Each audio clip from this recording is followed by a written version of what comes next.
Welcome to the Saturday Night Showdown. Now, Google have had to put their AI image generating tool Gemini on ice after it erased white people harder than a Netflix remake of an 80s TV show. Requests for pretty much anything returned historically inaccurate images of diverse people, such as Vikings, gingers,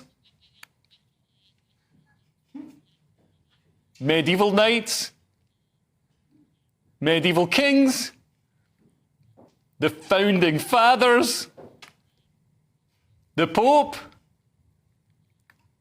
and even the Nazi Party. And hilariously, asking Google AI to be more historically accurate made them less historically accurate. The only way to get it to generate white people is by putting evil in front of whatever you're asking for. Then Gemini magically finds the white evil witch or white evil wizard. It's like how white men can suddenly appear in adverts if they're for domestic violence or gambling addiction. The Gemini project lead, Jack Kroczyk, I think that's how you pronounce it, said that Gemini was designed to reflect our global user base, and we take representation and bias seriously. So, Jack, you want to help your global user base by lying to them? Some guy in Bangladesh is going to fail his history exams because he's been told the Vikings were sub-Saharan Africans and the Nazis were a racially inclusive organisation led by an Indian man? I wonder if Jack has a political bias. Well, in 2020, he tweeted, "I've been crying in intermittent bursts for the past 24 hours since casting my ballot. Filling in that Biden-Harris line felt cathartic." Man, no wonder fertility rates are dropping in the West with men saying things like that.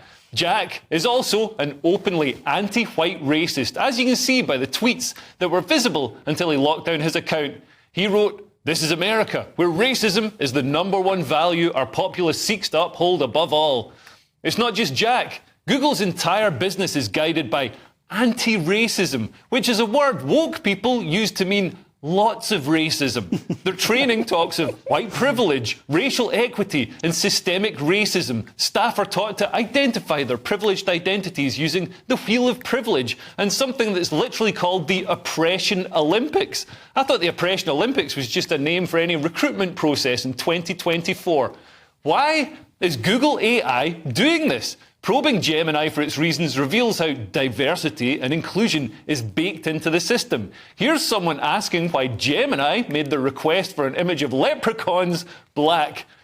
Gemini said, "Your initial input was, please draw a portrait of leprechauns. This is what you see and is the starting point of the interaction. To expand the range of images, I internally adjust the prompt in a few ways. Keywords, I might add words such as diverse, inclusive, or specify ethnicities, such as South Asian, black, etc., and genders such as female and non-binary, alongside the word leprechaun."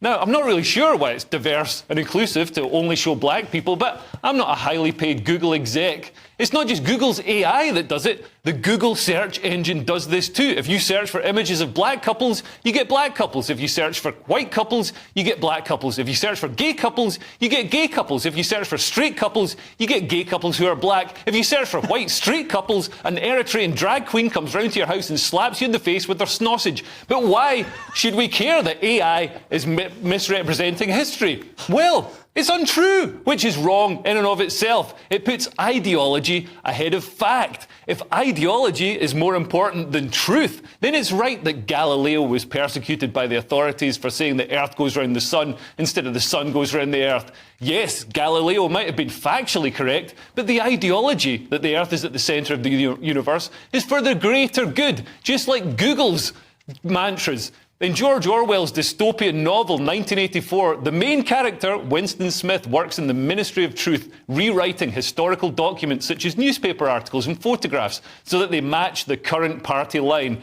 The mantra is, whoever controls the past controls the present.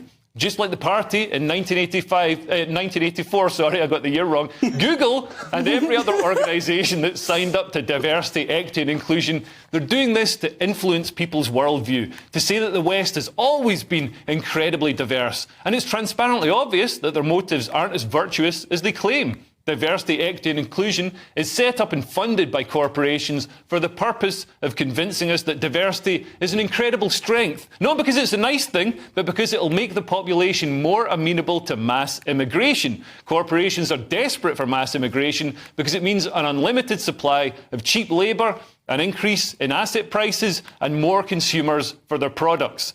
This bias doesn't stop at Gemini's racist image generation. That's just a visible and funny example of the bias in mainstream media and tech. Big tech and media also suppress facts in pursuit of the greater good, such as the Hunter Biden laptop story, which could have swung the election, but was deliberately mislabeled as a far-right conspiracy theory and buried by organisations the public trust. And lo and behold, Joe Biden was elected. And what else will Google do that's less visible than their image generation? Will they hide white businesses from search results, deny white people services, rewrite historical news articles to present what the party believes today?